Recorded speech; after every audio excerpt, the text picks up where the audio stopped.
Hello and welcome to Althea Suite.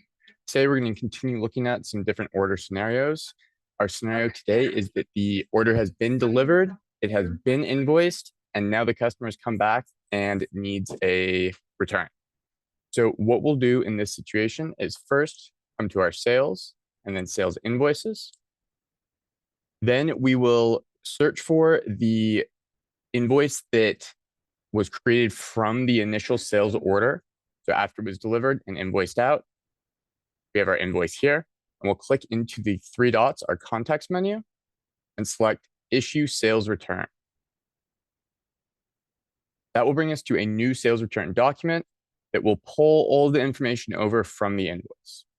Now, things to note here are if there were multiple items on the invoice and they are only returning one of them, you'll want to click in and remove the items that are not going to be returned and just leave the item that is going to be returned.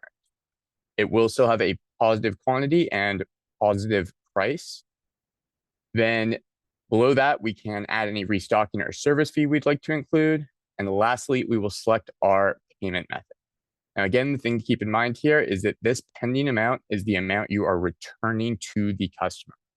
So you will select the payment method that you will be using to return that amount. So here I'm going to select, for example, check payment, and then I would be paying back the $400.89 with a check. I could also put it on the customer's account or issue store credit. We'll click our black arrow. We'll hit create, and then we will select the serial number or QLN that is being returned. So the one that is coming back to the business. Once I select that and save, that sales return will now be created. The initial invoice will have a canceled status.